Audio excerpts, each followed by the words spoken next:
Sierra West. In the late 1840s, thousands of pioneers headed out west to seek wealth and opportunity. Many of these brave souls traveled by wagon over the Sierra Nevada mountain range into what would soon become the Golden State of California. In the game Sierra West, you are an expedition leader who must guide a party of rough and ready pioneers, employing a clever mix of strategy and tactics with each step. All right. So now, Sierra West comes with 4 different modes or modules, as I'm going to reference them, to play. There's Apple Hill, there's Boats and Banjos, there's Gold Rush, and there's Outlaws and Outposts. Now, each time you play the game, you're going to choose one of these modules to play. Today, we chose Outlaws and Outposts. Honestly, part of the reason is it was new to us, and we hadn't played it. Plus, I don't think it's been shown anywhere. So we thought that would be a good one to show off to y'all. And some of the flavor text was, badges? We don't need no stinking badges. Or, you know, badgers, for that matter. Dangerous outlaws have taken a foothold in the nearby mountains. You and other pioneers must stop them from threatening your cabins and wagons. In this module, you will need guns and ammo to capture the most wanted and turn them in for rewards. All right? And I should point out, this is not a prototype. This is actually the final edition. This is, everything you see here is a actual production copy. All right? So what are you guys looking at here on the board? And let me back up. Before I get into that, I want to stress that what I'm going to do, I'll talk about that later. Let's just go over the basic board out here. So we have the mountain base here, and then the mountain cards. Now, these various cards that you're going to be able to add to your own personal deck for use as the game goes along. Now, each player also has a frontiersman, or frontierswoman as it would be, who will assist in acquiring these mountain cards. So we're going to basically be tearing up this mountain as we go along, flipping these cards over, and then retrieving them either to put them down below or into our own deck of cards. Now, there's a wagon path as well down here. As you can see here, everybody has a wagon. That's both end-game scoring multiplier, as you can see by these places here, as well as it allows better special actions or odds depending on which of the 4 modules you're playing as your wagon moves along. You're going to get access to every card that's down below it, as well as everyone to the left of it. So the further you move your wagon, the better it behooves you and benefits you as it goes along. Now, down below, because we're playing Outlaws and Outposts, the module, which is module number 4, the first card in the trail is preceded, and it's all of them will be wanted dead or alive posters with some number of pips on there for a die face on there. Now, over there to the top left is the cabin market board. These are rule breakers that can be purchased as the game goes along. Then there is the homestead scoring board here. There are 3 different tracks. You can call them whatever you want, but we're going to call them the food, the wood, or the stone track, because for the most part, those are the resources that are going to be required to move up those tracks. And moving up them conveys benefits each step, as well as end-game points and multipliers as you go along. Then off-board and kind of off-camera, we have different resources, which are food, wood, and stone. Then there are surplus markers, which if you run out of resources, these are 5 times and 10 times markers as well. Then there are gold here, which I want to point out, gold are not wild. They are in a lot of other games, so you cannot substitute gold for food or wood or stone as it may be in this game. We also have pair of boot tokens. We have the mule, more on him later. There's going to be a 6-sided die, because apparently we all of a sudden are on this dice rolling kick, and that's part of this module. For Outlaws and Outlaws, this is going to allow us to capture outlaws, and some of the outlaws already come preceded on the board, as you can see there.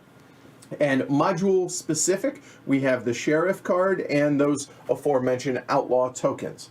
Then over here in our player tableau, we have a player board. Now on this board, there are little fingers built into it. There are 3 slots at the top for playing your hand of 3 cards at the beginning of each of your turn, and there are 2 pathways with a different worker or pioneer on each path. I'm going to use those terms interchangeably. When I say worker, I'm talking about one of these. When I say pioneer, I'm talking about one of these. Then there are 2 paths. There is a green path moving left or right, and there is a tan path moving left or right down below it. Then there's a trapper and a tracker action spaces, and you'll notice that those symbology matches your 2 workers or pioneers there. Then down at the bottom, there are available cabin spaces in 2 colors for your respective workers. So you notice this symbology here matches this one, which also matches the tan path, and then the green, and then we have the tan one, which is that worker, which coincides with the green path. So this iconography is pretty good in regards to that. Now the mule cabin space is pre-printed for the mule to help with. More on that later. Then there is an endgame scoring reminder for acquired mountain cards. Then there are 5 trappable animals. There are 4 common in each game and 1 module specific one, and badgers, as it were. And a starting deck of cards, which these are some of, and I just have these out for an example as we go along. But these are going to be specific to the module being played. And last but not least, there is going to be a 2 bullet supply cards. So up to 6 bullets, and as you get bullets, you will be sliding this along, again, for this module specific. Now, I'm going to teach the game as a basic game. And then at the end, I'm going to double back and cover the module-specific rules. This way, everyone knows the basics of the game, and for the other 3 modules that we're not playing, just reference the small bit in the rulebook that changes the things for those modules. I think that makes the most sense. Yep. So I'm going to give an overview of and specifics about how to play the basic game, even though in the basic game, each game has a module in it. But each module is going to be a little bit different, and I'll cover that at the end. All right, so now let's go over the overview, kind of high level, what you're trying to do in this game. At the start of each turn, you're going to overlap and arrange 3 cards into your player board, exposing and concealing a selection of action icons available to them. That's going to create those 2 unique paths for your pioneers to follow. Next, you're going to actually move your pioneers across paths from left to right, performing a series of small actions. And common actions start as claiming cards from the mountain out here via your frontiers person. Then it's going to be building cabins, gaining resources, and advancing your wagon. Additional actions are brought into the game by the chosen modes, such as, harvesting apples in the apple expansion or module, mining for gold, fishing, or in our case, fighting outlaws.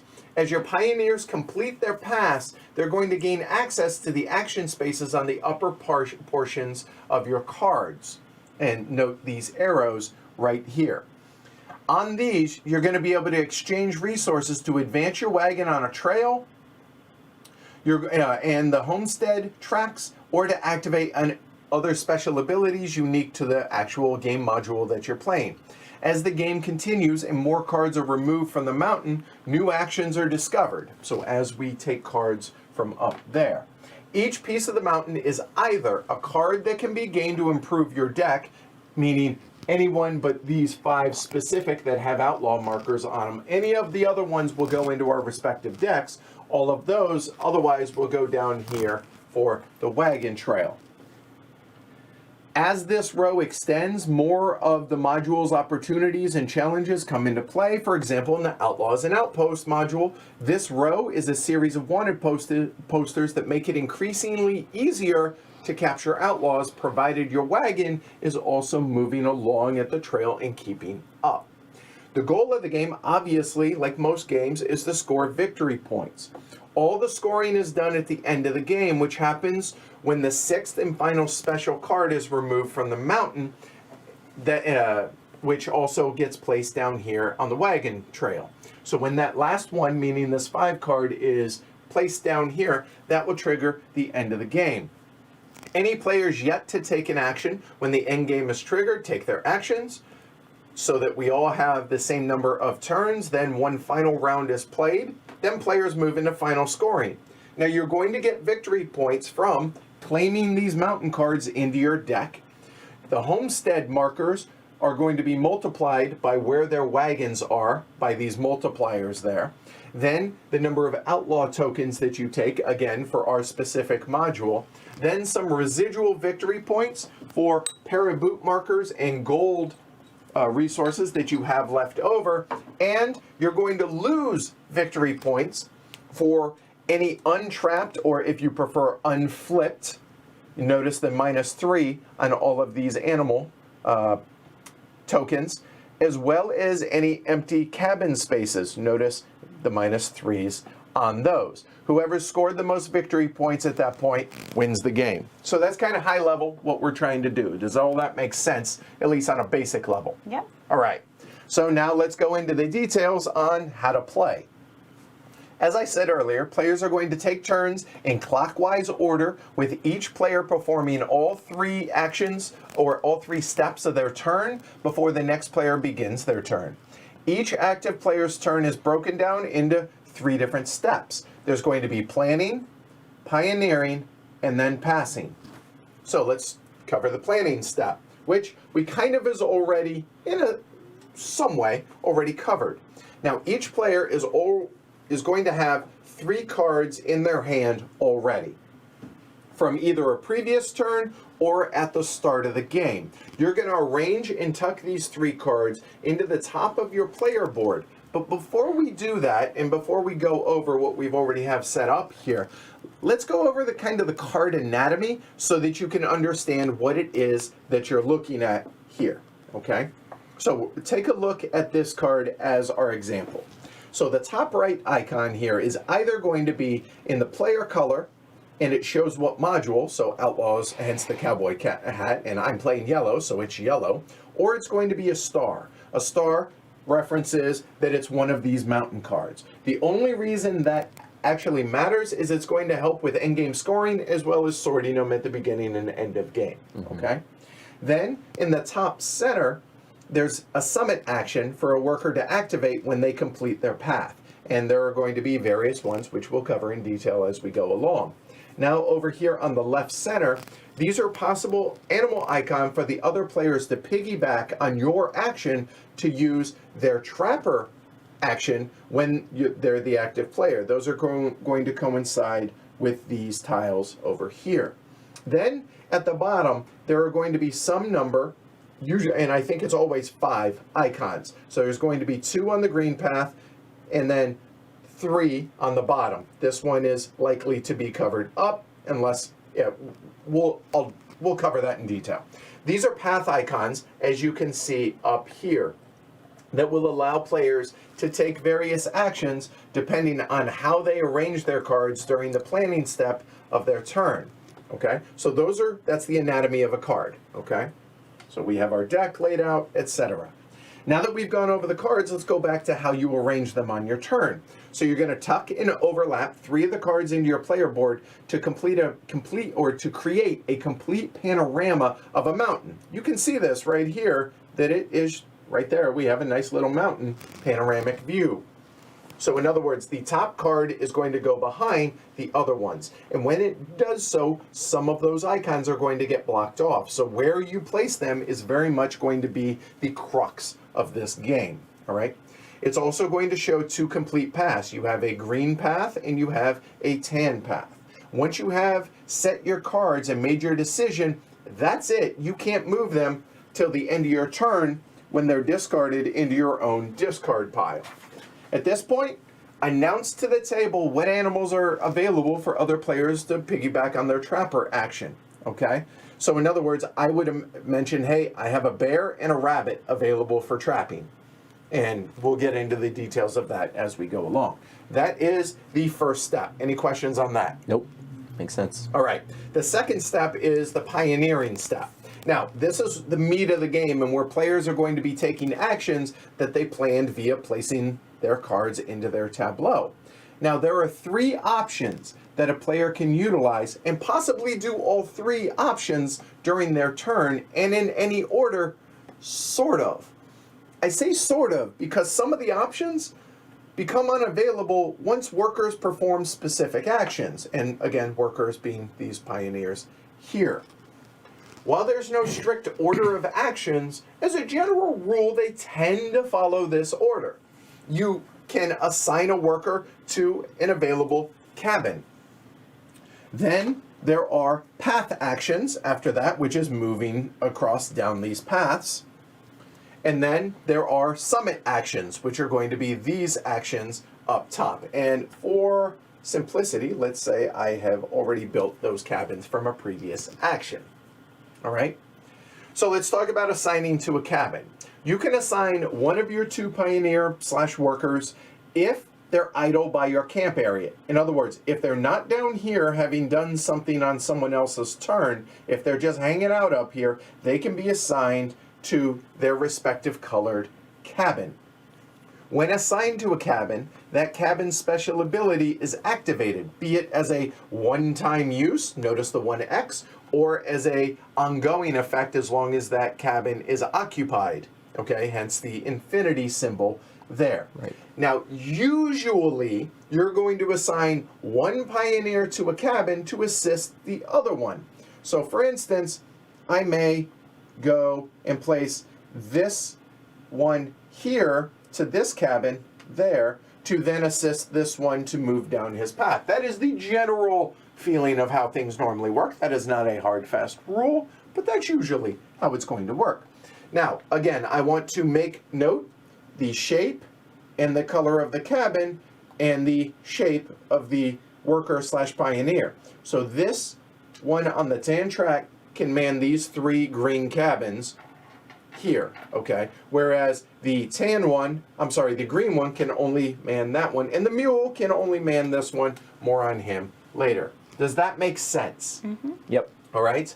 So, the mule, again, is a space exclusively for the mule if you have the mule. So there we go. That is assigning the cabins. So, I assign him there, okay? Like so. Then there are path actions. You can move a pioneer from a camp area, and a camp area being here, or from a cabin, or from a trapper or tracker action. So in other words, no matter where they are on your board, you can then start them down a path.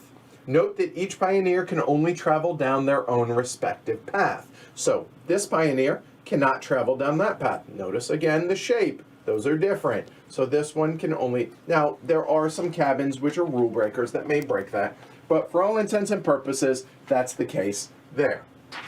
Your workers can only move left or right, taking a series of actions as you travel down these paths. Each icon along the way can be activated when your pioneer temporarily stops on it. Important, you can skip any and all path icons, except for those that are highlighted in red. These are mandatory, and you either perform the action or take damage, or your pioneer cannot move any further down the path this turn. The reason you're going to want to move down this path is so you can take these summit actions. So if you cannot or choose not at this point, it can stop there, but he stops there for the rest of your turn. Does that make sense? Mm-hmm. Yep. All right.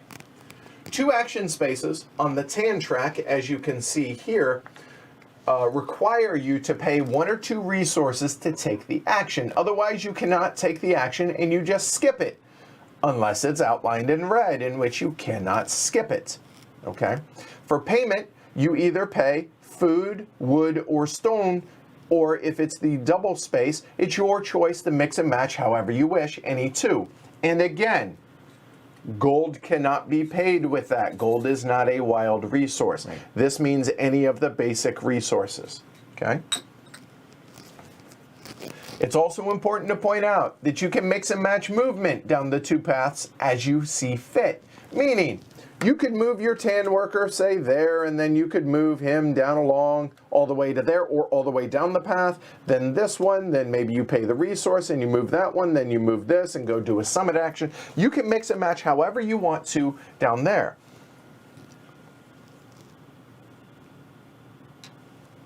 Your choice here, just note that they can only move left or right, and once they start down the path, they cannot be assigned to a cabin space. Once they've started down the path, they've made their life choices, they cannot go to a cabin again, okay?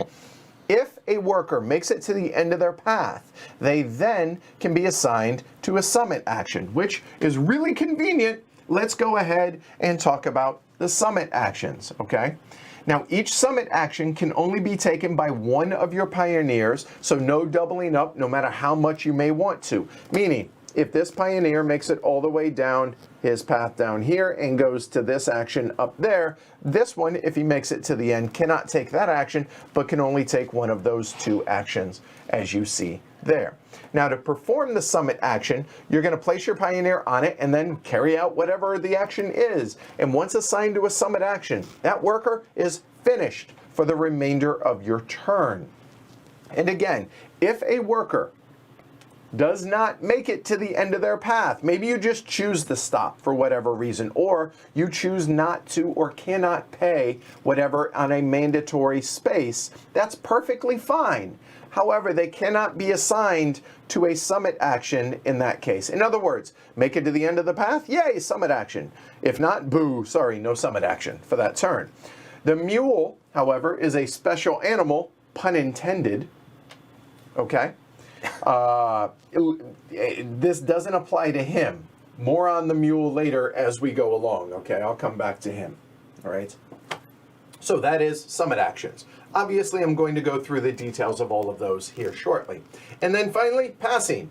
You can pass it anytime during your turn. However, when you do, your turn's over. All you do at that point is cleanup actions. So you return both pioneers to your camp area. That's pretty simple. We go there and there. Then you're going to take these 3 cards. You're going to discard them into your own personal discard pile. Then you're going to draw 3 new cards from your hand. And now is when you should start planning your next turn, okay? If you run out of cards, obviously shuffle your discard and then draw up to your 3 cards. If you bought any cabins from the market on your turn, then we would discard. If this one was not purchased, that would come off, and then we would slide to the right, and then we would refill any of the cabins there. That's it. That's the flow of the game. Now is a good time to get into the details of the actual actions that can be taken either on your own turn or on player's turn. But before we do so, does the flow of everything make sense? Is everything good? Yep. Yeah. Okay. So let's go ahead and go through the on other people's turn actions, okay? During other players' turns, you have 2 available actions depending on what they do on their turn. We'll start out with the trapper action. When another player plays cards, not when you do, but let's say this were on, say, Ken's tableau, and he says, I have a bear and I have a rabbit icon available for trapping. Okay, when he plays those cards. If any of these match any unflipped animals that I have on mine, I can move one of my guys down here, and then I can pay any one of the 3 basic resources, again, food, wood, or stone, and then I can flip one of those 2 icons, or one of those 2 tiles. So let's say I choose the bear. Boom. Sometimes you get the bear, other times the bear gets you. No, all right. So there we go. I trap the bear. Once that has been flipped up, it remains so for the remainder of the game. And now you're not going to lose those 3 points. And in addition to that, it's going to convey a benefit later on in the game, which we'll get into, okay? And it's a max of 1 animal tile each time you take the action. So even though I still have my rabbit available, because that's already been manned, I cannot pay a second resource to do it, nor could I choose to put a second worker there to then flip the rabbit, even if that were available. Does that make sense? Yep. That's the trapper action. And if you've taken it already on one, like let's say you take that action on Jess's turn. I cannot do so. You can't take it again on my Ken's, turn, right? Now, it's on one other player's turn, Right. because these do not come back until they travel down a path, which happens on your turn. Okay?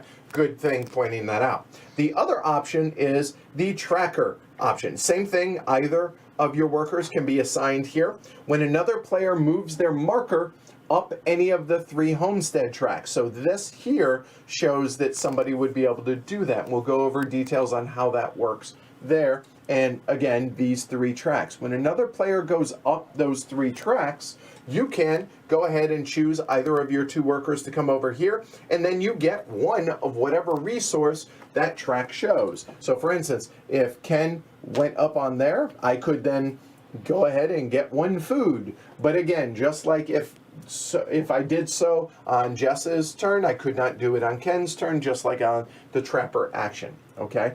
Only 1 pioneer can be moved to each space respectively. Now, this is a really important thing to point out.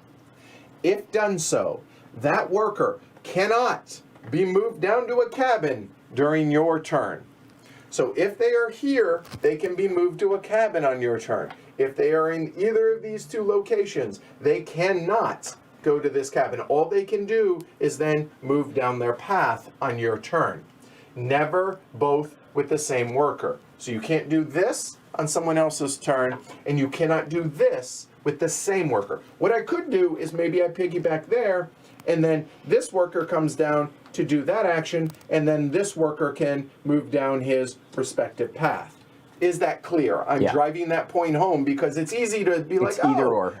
It's either this, or move down paths. Mm-hmm.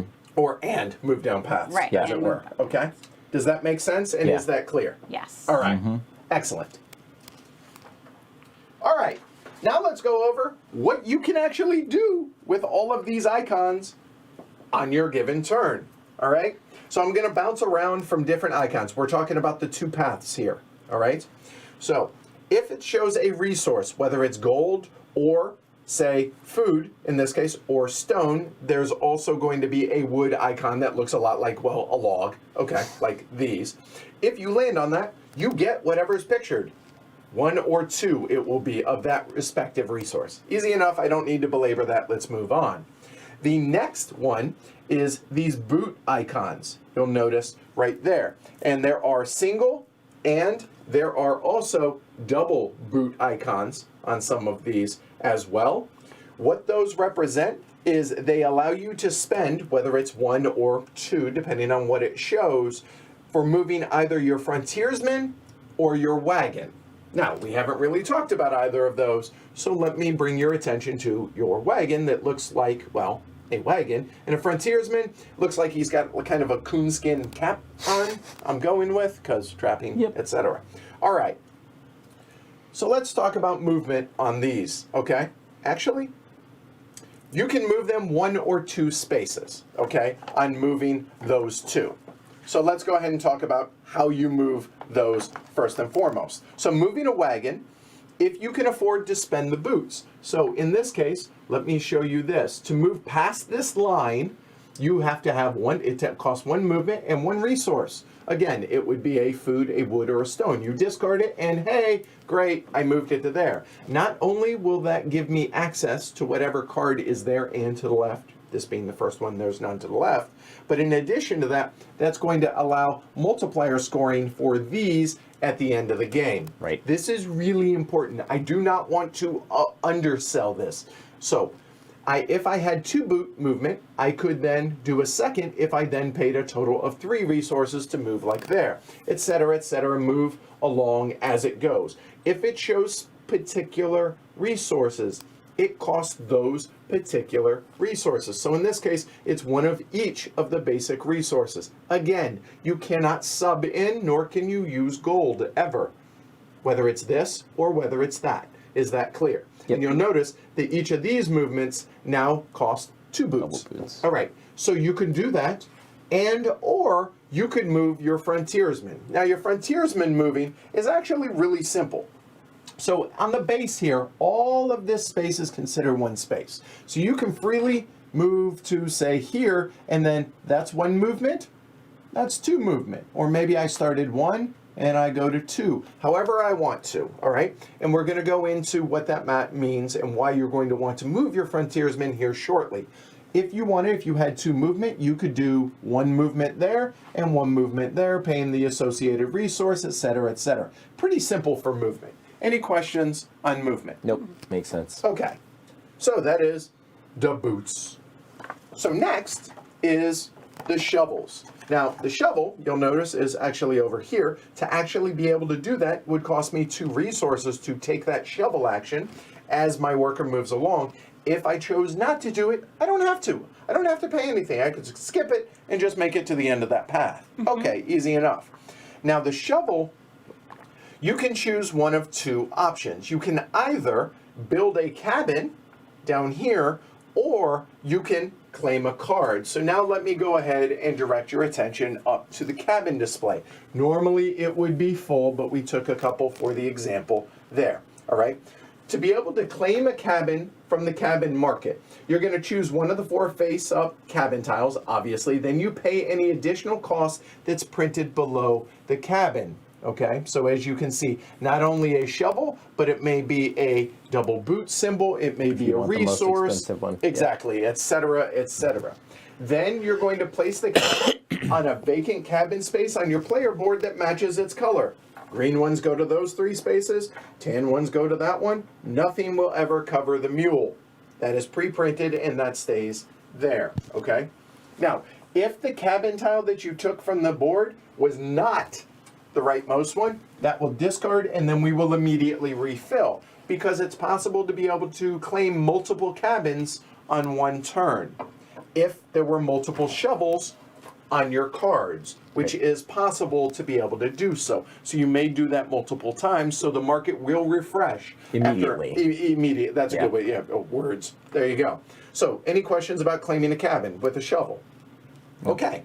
The other thing you can do is you can claim a mountain card. So as our frontiersmen move up, and then they make it to a face-up card.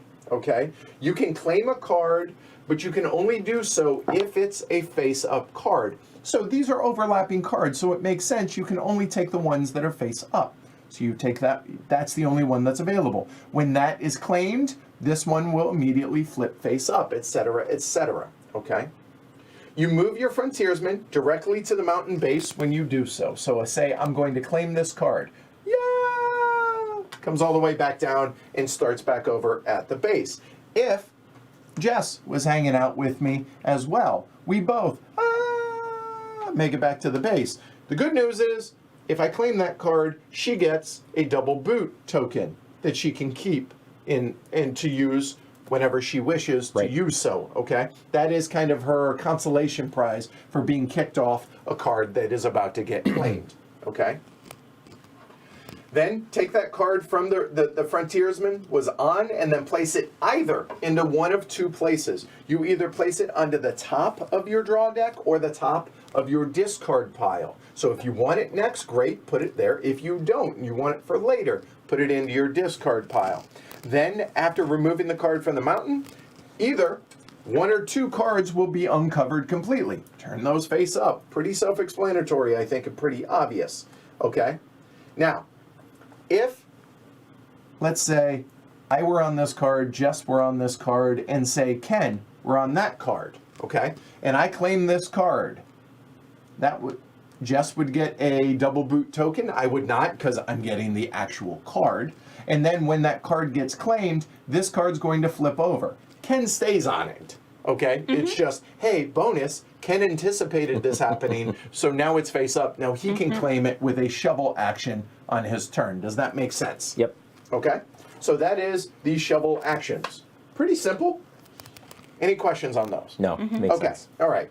Now, next, we're going to talk about the mule. And somehow I lost my mule card, so a moment. There he is. Let's say that mule symbol right there. You gain the mule. Huzzah! The mule has come home. There is only one mule. If no one has him, you take it from the general supply. If somebody has him, you take it from them. All right? The reason you want the mule is you're going to place him down here on that gray cabin. Okay? That's really nice. Turn gold into regular resources. Now gold is wild for any other resource. Right. Okay? Or, I told you, these guys move down paths, and then once they make it there, they can go to summit actions. Not the mule. The mule, at any point, can just be like, boom. I'm going to take a wagon action. What? I wish they could have seen that. That was really well. Yeah, I guess it's Yeah. not on camera, but it was no, pretty cool. It was, Yeah, it, was, good. it was well done. Good mule impression. So anyway, the mule can freely move from here to there. He does not have a path. He's a mule. He enjoys a Get little right up bit the about it, mountain. just right up there. Okay, any questions about the mule action? Good, moving on. All right. Next is the fur trade action right here. This is why you're going to want to flip these face up, because you're going to gain the effect shown on all of your face up animals. So if you've trapped a bear, you get a gold. It said, and if you trapped a fox and a rabbit, you get whatever benefit they convey as well. You get all of those whenever you take a fur action. Pretty nice. Okay. Now the badger. I so want to say it, but it's family friendly. Honey badger, or the badger here, actually is this is module specific, so Yeah. we'll go over the details of him as we go along. Okay. But that's the fur trade one. Now, the bear hazard. Well, this is mandatory, okay? It does nothing when it's resolved. You either have to pay a resource to be able to get past it. So again, you either distract it with food, beat it off with a stick, or throw a rock at it. Or here, go chase a rock, or something like that thematically, okay? You have to do so, or you take damage. Or you could just go there and be like, nope, not going to do anything. You Right. take no damage, but Just you can't do go not any move farther. past that space. Is that clear? Now would be a good time to talk about taking damage. Taking damage is one of two things. Either remove a cabin from your tableau and out of the game, or equally as bad, move your cabin back one space. Your wagon, Well, yeah. I say cabin. Yeah. Cabins don't move, wagons do. Move your wagon backwards one space. Yes. But here's one nice thing about the very beginning of the game. If you have no cabin and your wagon cannot move backwards, skip it. Take damage. You don't actually take any damage. You just Right. can skip it until you have cabins to lose. But once or you have that stuff, then you got to lose something. You gotta be careful or of the bear. pay- right. well, I mean, it's really bad. Yeah. Basically, So- just don't do it. Exactly. Well, I there feel we like go. if you're on foot, you have no, cabin, you have no wagon, you just ran. Just ran really away from the bear. fast. That's right. There you go. Easy enough. So any questions about, those are all the available actions. There's a lot of them, but they're all really simple, right? Okay. So now we're going to talk about the common summit actions. We're going to actually skip this one because this is module specific, but we're going to talk about these two specifically to start. So this one here is for the homestead. You're going to pay 1 stone and 2 food to move up the cooking pot homestead. So yellow would pay that and move up, or you could call it the mule track or the food track, whatever floats your boat. The food track says perform the gain the mule action, i.e. gain the mule.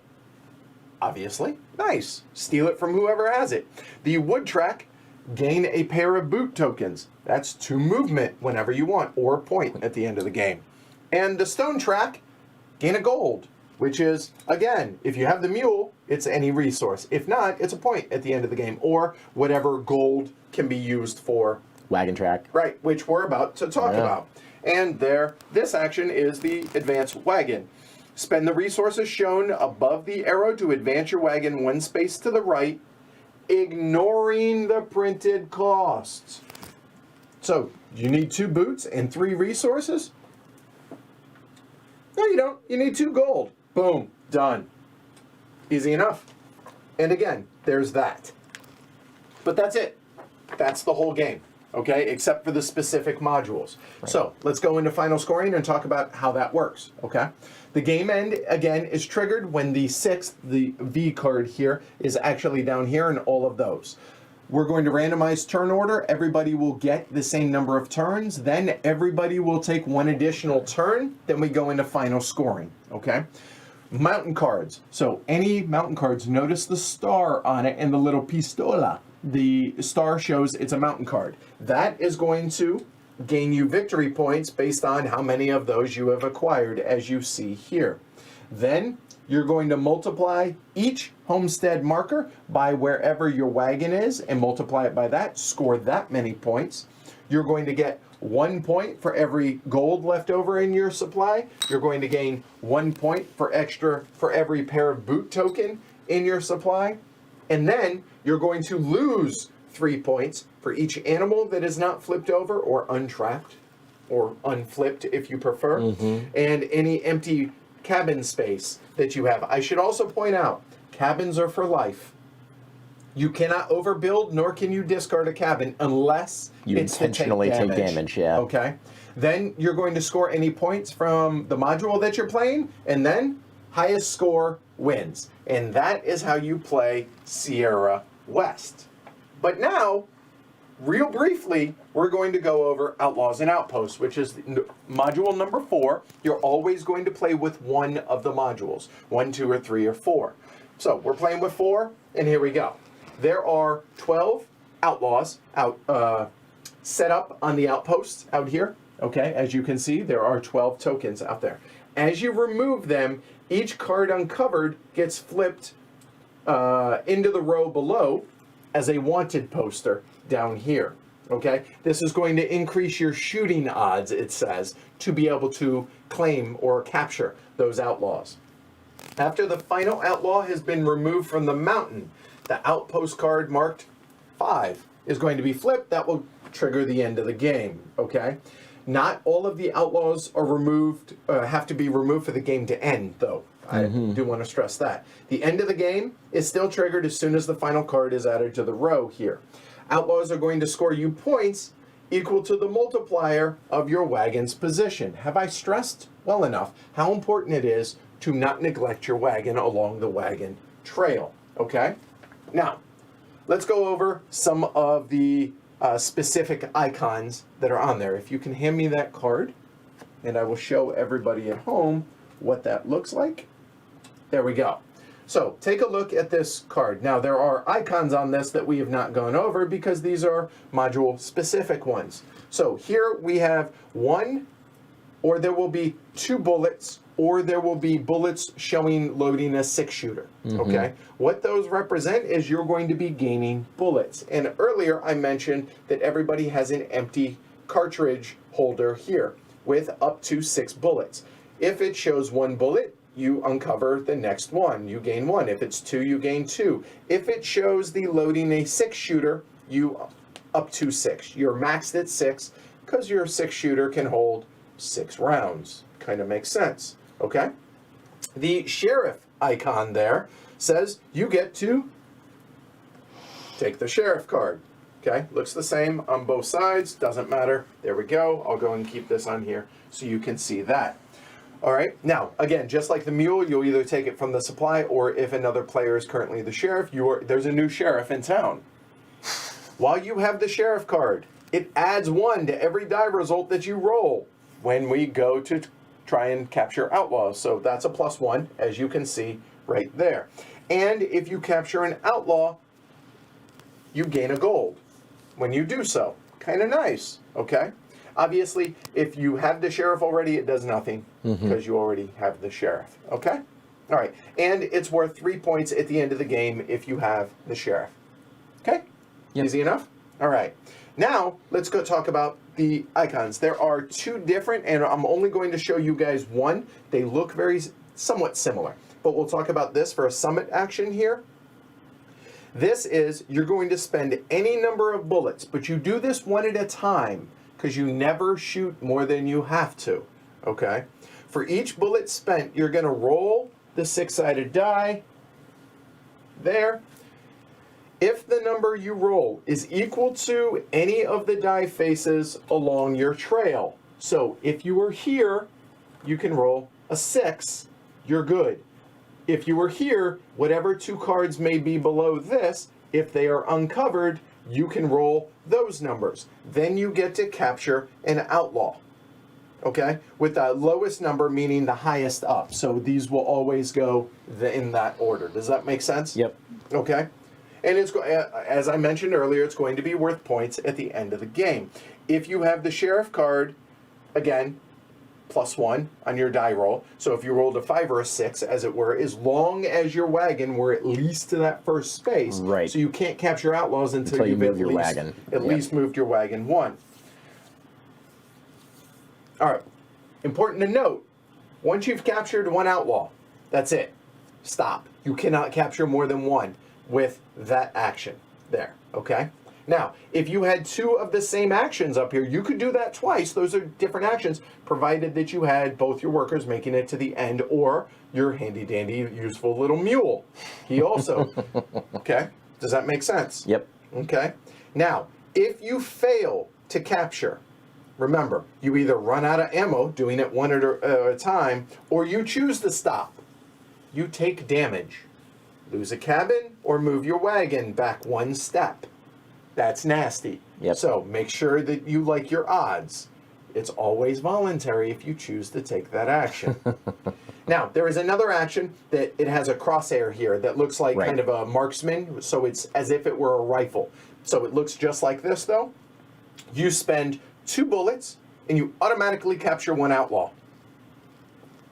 There you go. That's the rules. And then at the end of the game, whoever has this card's worth 3 points, and multiply each of your outlaws, multiplied by where you are on the wagon track, boom, score. That's it. Any questions? You sure? Any questions? Nope. All right, cool, good. All right, then that's it. Let's get to it. Let's shall do we? it. All right. All right, I will go ahead, reset my board. I will bring it all up there. We need to put this back up there. Yep. That should be face up. Thank you for whoever said that, probably in chat. That was probably Rainer. And then if you want to give me your cabins. Oh, no, I don't. So there we go. The sheriff card will come back out here. There, I think. I'm doing this to show you guys also. These, that's terrible. These are your 8 starter cards that you will have for this module.